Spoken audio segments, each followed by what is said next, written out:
Today I want to talk to you about my experience that I've had with fasting and prayer. So my whole life, fasting has been one of the most difficult commandments to keep because I'm hungry all the time. I always feel like it's such a sacrifice to go without food or water for 24 hours or 2 meals.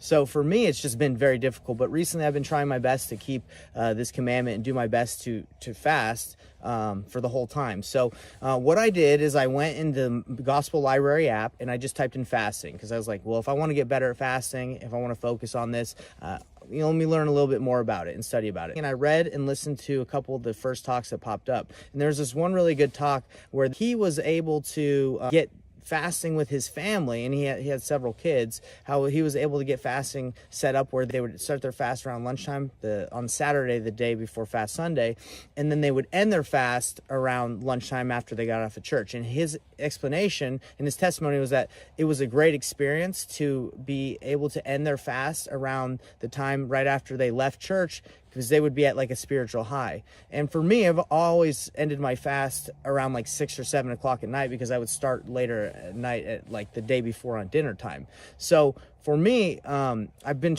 recently doing it at lunchtime, and it's been an amazing experience because at the end of my fast, I'm at church, I'm in sacrament meeting, I'm in my lesson, Sunday school. And I felt the Spirit extremely strongly, and especially for the purposes I'm fasting for.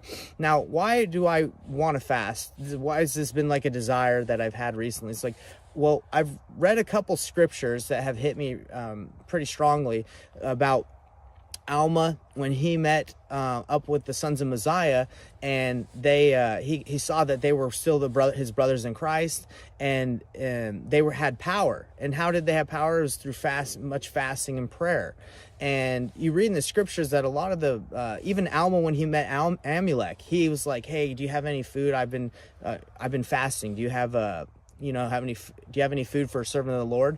And I'm starting to see a lot of the time that these prophets and these the experiences in the scriptures is they're fasting for strength. And there's a story of Jesus Christ when he's able to cast out the demon out of the boy because the father asks him, because the apostles weren't able to do it. And Jesus said, "Oh, this power is only through much fasting and prayer." So that has been a desire of mine.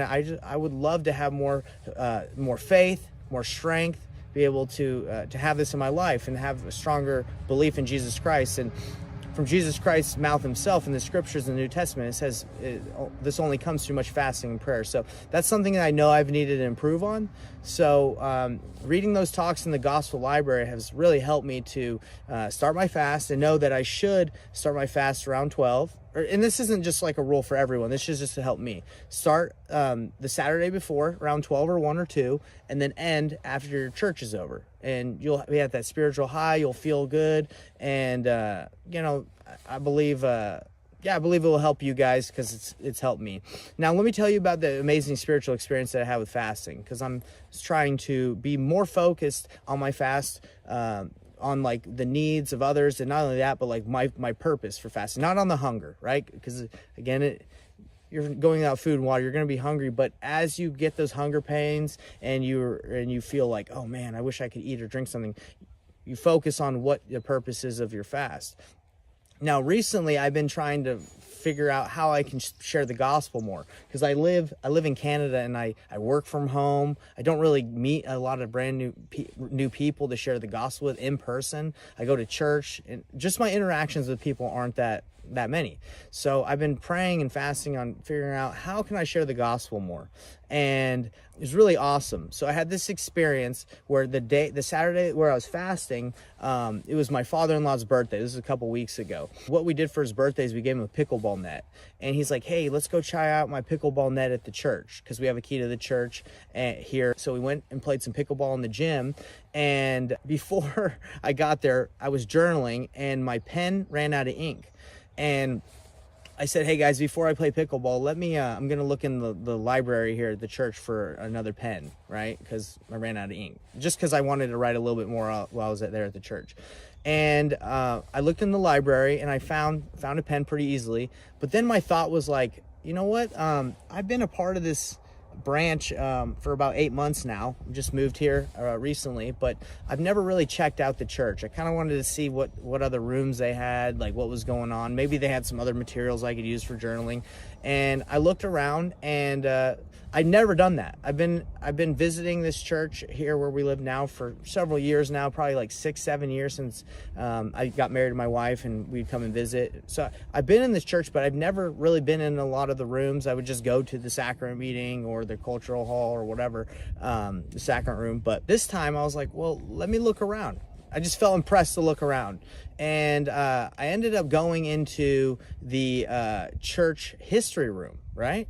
And I've never been in that room. I didn't even really know it existed. And I went in there, and I was just looking around, seeing what books they had in the church history room and all that. And I stumbled upon a book that said, "Every member a missionary." And I was like, whoa, okay. And look, how many times do you look around and see books? But I saw this one. I think it was buried under some other books, but I saw this and I said, okay, that's interesting. That's what I'm kind of praying for, is how to share the gospel a little bit more. That's what I'm fasting for. And I started reading the book, and I'm still reading it right now. And it was an answer to my fast. It basically explained how to share the gospel more, and how every member should be a missionary. And it's been an excellent book. I think it's by Clayton Christensen.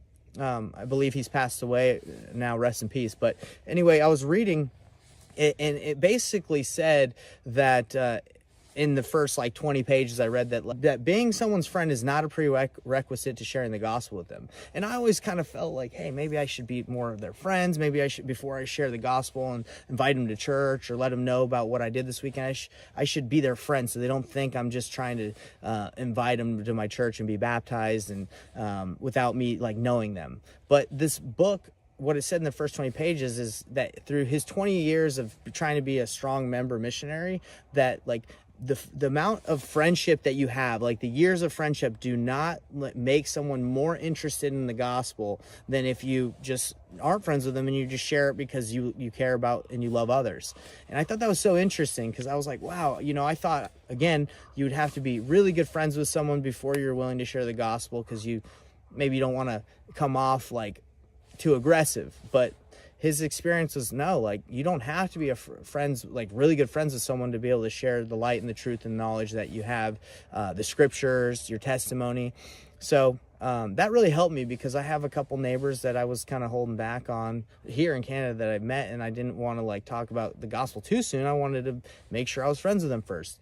And I even had the missionaries over at my house, and I introduced them to my neighbors just to say hi, but I wasn't hey, I didn't talk too much about the gospel with them, to be honest. But after reading this, I was like, no, I can bring up the gospel topics more. And what I've done since reading that is, I said, hey, have you gone to church? I've just talked to them more openly. I've shared what the missionaries do. Haven't invited them to church yet, but I have been more open with talking about my faith.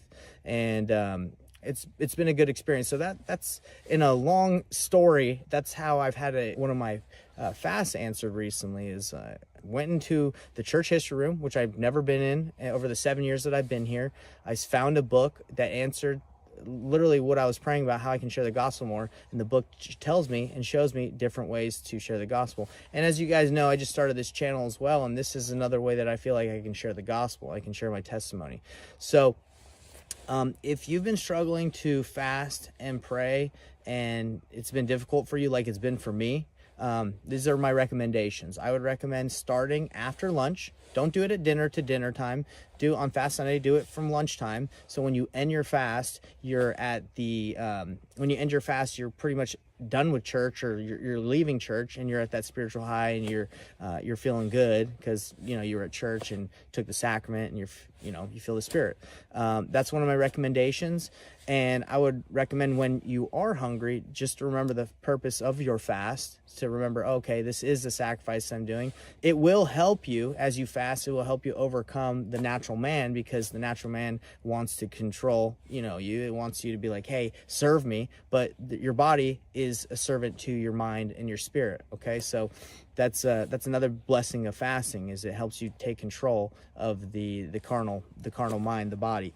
So this has been my testimony. I have a lot of different experiences with fasting and praying, and I know fasting and praying works. I have a testimony of that, and I'm grateful for the scriptures where we can read experiences where Jesus Christ told his apostles to fast and pray for more strength, and we can see that Alma fasted and prayed, and the sons of Mosiah, they fasted and prayed as well, so for strength. So I that's my desire, is to get closer to Jesus Christ. I know he lives, and I hope this testimony helps you guys out, and this experience helps you to fast and pray. It is a commandment to fast, so good luck, and I'm here for you. If you have any questions, let me know, and I'm here striving with you alongside you guys to keep all the commandments and do my best.